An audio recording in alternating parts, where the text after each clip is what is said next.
يا دائم الفضل على البرية يا باسط اليدين بالعطية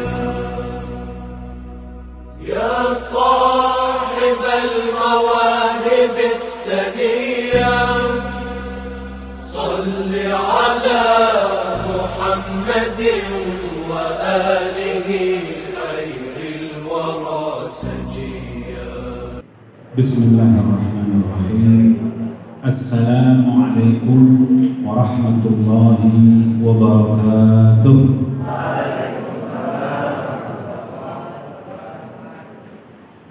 الحمد لله رب العالمين وبه نستعين على أمور الدنيا والدين والصلاة والسلام على سيدنا وحبيبنا وشفيعنا وقرة أعيننا ومولانا محمد صلى الله عليه وعلى آله الطيبين الطاهرين وأصحابه الميامين. Amma ba'd. Segala puja dan puji kehadirat Allah Subhanahu wa ta'ala yang telah memberikan banyak kenikmatan kepada kita, khususnya nikmat iman dan Islam. Dan tidak lupa pula marilah kita sampaikan salawat, salam rindu kita kepada hamba Allah yang diisrakan dan mi'rajkan oleh Allah Subhanahu wa ta'ala, yaitu Nabi besar Muhammad sallallahu alaihi wa alihi wasallam. Rasulullah sallallahu alaihi wa alihi wasallam, beliau bercerita ketika beliau dimi'rajkan oleh Allah Subhanahu wa taala masuk ke dalam surga, beliau melihat ada tanah yang luas, ada dua tanah yang luas, di mana di tanah itu sedang dibangun bangunan yang begitu mewah.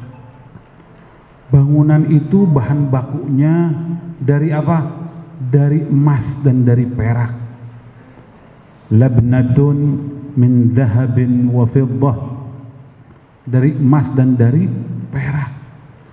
Lalu Rasulullah menghampiri, melihat para malaikat sedang membangun bangunan yang begitu istimewa, bangunan istana. Ini istana bukan di dunia ya, tapi di surga. Di dunia aja istana begitu mewah, apalagi di surga. Bangunan yang begitu mewah banget, bataknya dari emas dan dari perak. Setelah itu ketika para malaikat ngebangun, tiba-tiba berhenti, terus nanti ngebangun lagi. Gak lama malaikat ini istirahat lagi, sehingga membuat Rasul pun bertanya-tanya gerangan, kenapa wahai para malaikat kalian ini membangun thumma tumsikun, kalian bekerja terus berhenti, terus istirahat lagi, nanti bekerja lagi, terus berhenti, terus istirahat lagi, kenapa tidak diselesaikan langsung saja? Para malaikat pun menjawab, kami menunggu bahan baku. Kalau bahan bakunya ada, kami lanjutkan. Apabila bahan bakunya tidak ada, kami tidak bisa lanjutkan. Rasul pun bertanya, bahan bakunya apa emangnya? Subhanallah walhamdulillah wa la ilaha illallah wallahu akbar. Bahan bakunya adalah setiap siapa saja orang mukmin yang mengatakan subhanallah walhamdulillah wa la ilaha illallah wallahu akbar, itu dikonversikan di akhirat batak dari emas dan dari perak, lalu dibangun lagi sama para malaikat. Apabila para hamba tadi tidak membaca subhanallah walhamdulillah wa la ilaha illallah wallahu akbar, maka para malaikat pun istirahat. Ketika hamba membaca subhanallah walhamdulillah wa la ilaha illallah wallahu akbar, maka para malaikat pun melanjutkan bangunan. Tabarrukan dengan hadis ini, mari kita baca bareng-bareng ya. Membaca subhanallah walhamdulillah wa la ilaha illallah wallahu akbar. Subhanallah walhamdulillah wa la ilaha illallah. Subhanallah wa la ilaha illallah. Subhanallah wa la ilaha illallah. Allah Allah Allah ya Allah Allah Allah Allah ya Allah. Mudah-mudahan malaikat sedang membangun istana kita di surga nanti, amin. Nabi Muhammad kenapa diisrakan dan dimi'rajkan? Ada beberapa riwayat menyebutkan bahwa Isra Mi'raj ini terjadi hanya satu kali. Ada juga yang mengatakan beberapa kali, seperti di kitab Sirah Al-Halabiyah karangan Ahmad Zaini Dahlan disebutkan bahwa Nabi Muhammad itu diisra dan dimi'rajkan sampai beberapa kali. Tapi yang menarik, kenapa Nabi Muhammad diisrakan dan dimi'rajkan? Nabi Muhammad di tahun 10 dari kenabian, yaitu 3 tahun sebelum hijrah Nabi Muhammad, beliau sedang dirundung duka dengan wafatnya istri tercinta beliau, dengan wafatnya kekasih beliau, dengan wafatnya yang selalu membantu membela beliau, dengan wafatnya orang yang mengorbankan semua hartanya, yaitu Sayyidatuna Khadijah Al-Kubra. Siti Khadijah adalah seorang konglomerat di Mekah. Siti Khadijah kaya raya.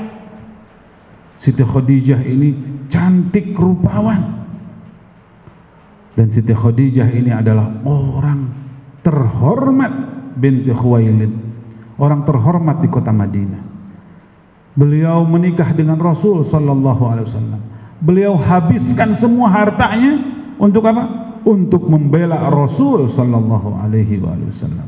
Dan beliau orang yang pertama kali beriman kepada Rasul sallallahu alaihi wasallam. Bahkan beliau rela untuk mati, mengorbankan jiwa dan ruhnya demi dakwahnya Nabi Muhammad sallallahu alaihi wasallam. Beliau wafat tepatnya tanggal 10 Ramadan tahun 10 kenabian, atau 3 tahun sebelum hijrahnya Nabi Muhammad sallallahu alaihi wasallam. Nabi merasa kehilangan. Nabi merasa sedikit sekali yang membantunya. Tidak lama kemudian riwayat menyebutkan, ada yang menyebutkan 3 hari kemudian, ada yang menyebutkan 10 hari kemudian, ada juga yang mengatakan 35 hari kemudian. Di tahun yang sama, di bulan Syawal, paman beliau yang mati-matian membela Rasul, paman beliau yang dia selalu mengatakan, aku tidak akan diam bagi siapa saja yang mengganggu keponakanku Muhammad sallallahu alaihi wasallam. Pernah suatu hari Nabi Muhammad sallallahu alaihi wasallam sedang beribadah salat di kota Makkah, tepatnya di Masjidil Haram di depan Ka'bah. Tiba-tiba ada Abu Jahal, ada Abu Lahab, ada Abu Sufyan, ada benggolan-benggolan Quraisy sedang menyaksikan Nabi Muhammad sedang salat. Akhirnya katanya Abu Jahal, ganggu. Nabi Muhammad pun diganggu, dilempari oleh kotoran onta.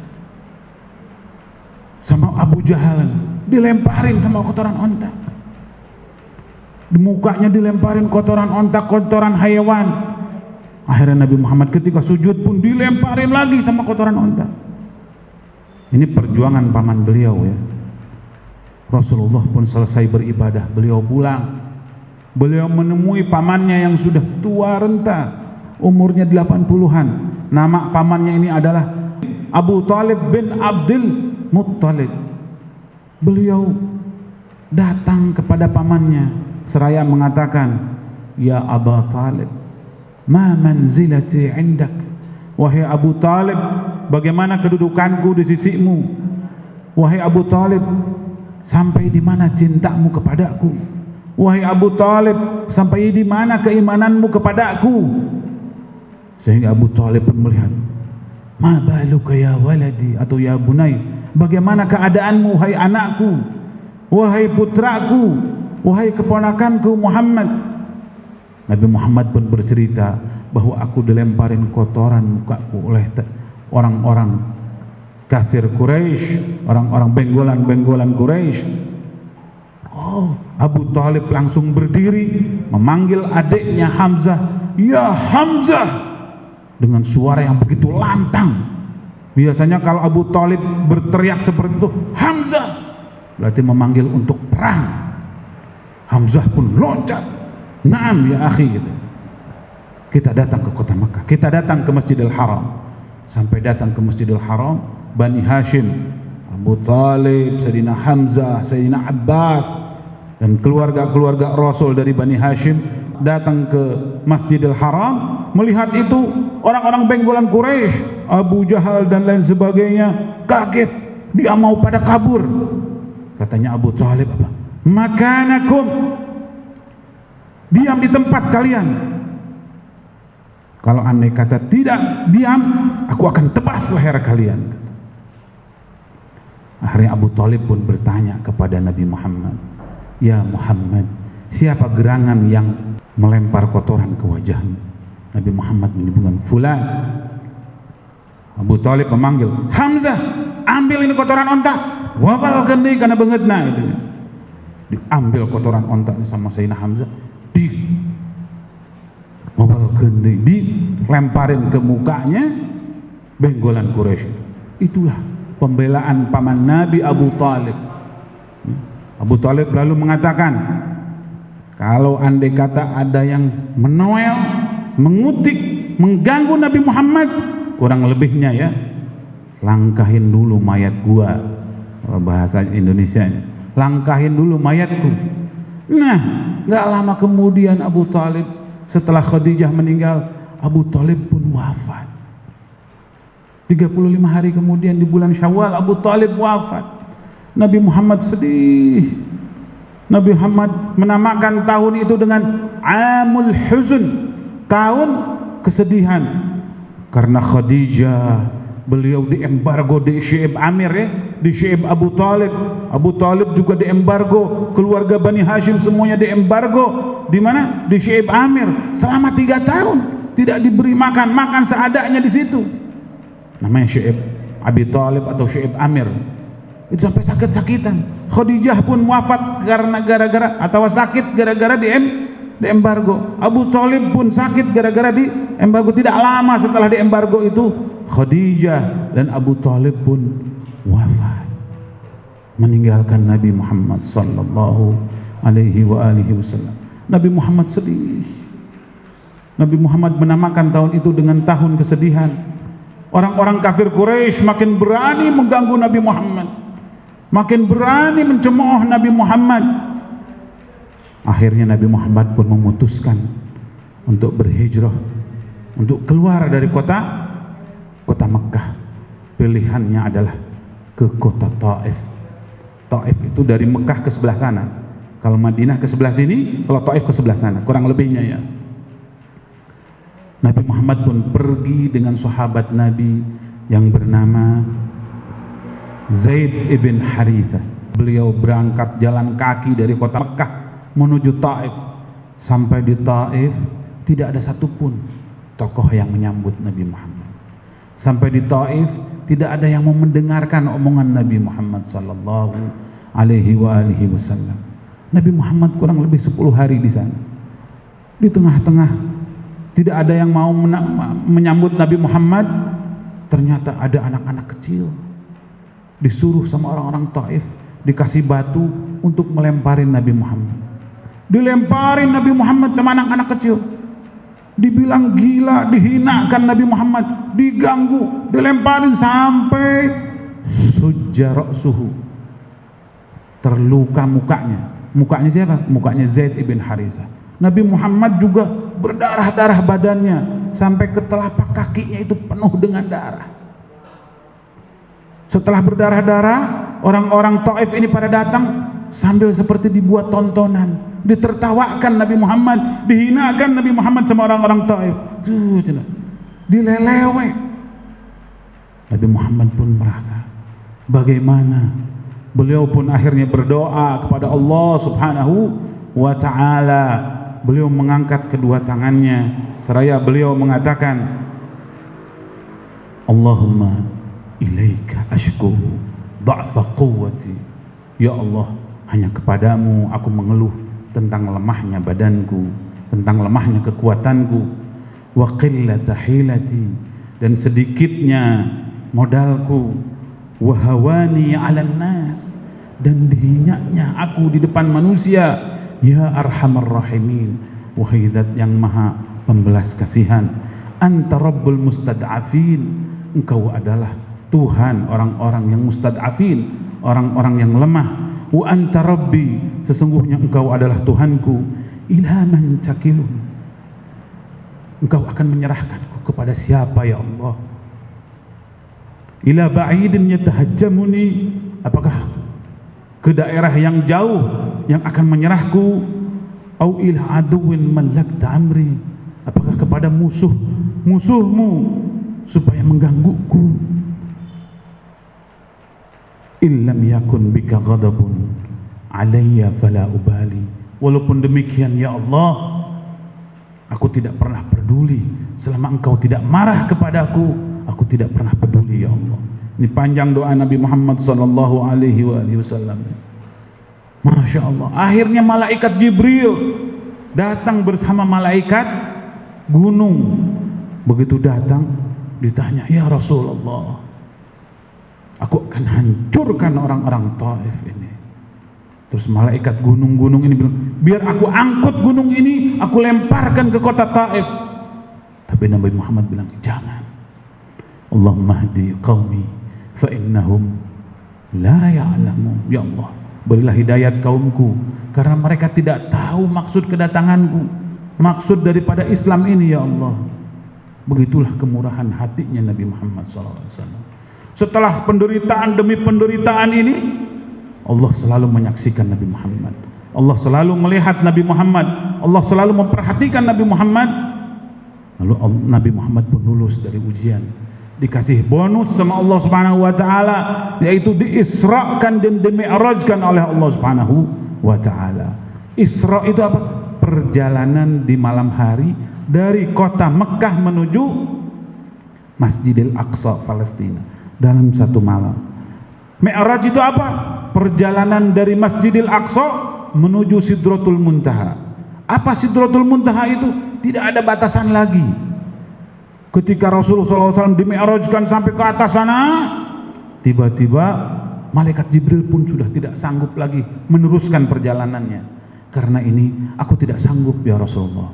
Hanya Nabi Muhammad yang bisa bertemu dengan Allah Subhanahu wa taala. Tentu bukan secara fisik ya. Allah itu tidak berfisik ya. Allah itu tidak bertempat. Allah lebih besar daripada tempat. Allah maha besar.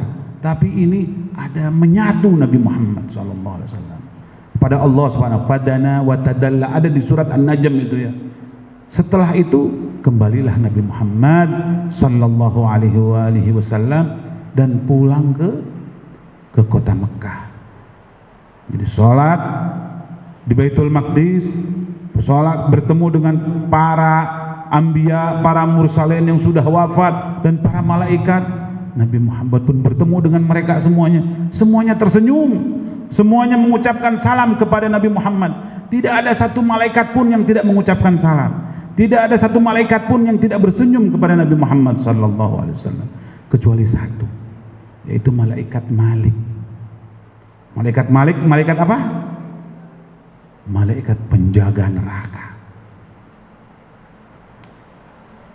Lalu Jibril mengatakan, lalu Nabi Muhammad berkata, kenapa seluruh malaikat tersenyum kepadaku, tapi malaikat ini tidak?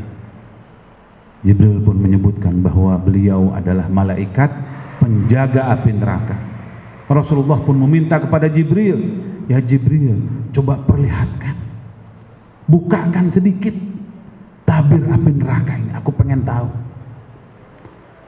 Akhirnya Jibril pun meminta kepada malaikat Malik atau malaikat penjaga neraka ini dibukakan. Begitu dibukakan, Nabi Muhammad menangis, tidak kuat. Terus ditutupkan kembali. Riwayat menyebutkan di dalam kitab Majma'ul Bayan Tafsir At-Tabarsi disebutkan bahwa apa? Nabi Muhammad sudah tidak pernah tertawa lagi. Setelah melihat api neraka ini, Nabi Muhammad tidak pernah tertawa lagi. Karena apa? Karena takutnya umat Nabi Muhammad masuk ke dalam neraka. Saking dahsyatnya siksaan Allah, saking besarnya siksaan Allah, tidak ada ampun sama sekali. Dalam riwayat disebutkan tidak pernah lam yura dhahikan, tidak pernah terlihat tertawa lagi, paling senyum. Makanya kesimpulannya dengan adanya Isra dan Mi'raj ini, ya, kita harus betul-betul pertama menjaga diri kita agar jangan sampai masuk neraka. Ya. Siksaannya sudah tidak bisa disipatin dengan kata-kata lagi. Sangat pedih, satu hari sama dengan satu malam. Bayangin masuknya jurang neraka itu ya, berapa tahun baru nyampe, belum disiksa ini, berapa tahun, sementara satu hari ka'alfi sanatin mimma ta'udun, seperti 1000 tahun, ini belum disiksa. Hanya sepulang dari Isra dan Mi'raj, Nabi Muhammad tidak pernah terlihat tertawa lagi. Mungkin itu saja yang dapat saya sampaikan. Billahi taufiq wal hidayah wal ridha wal inayah. Wassalamualaikum warahmatullahi wabarakatuh.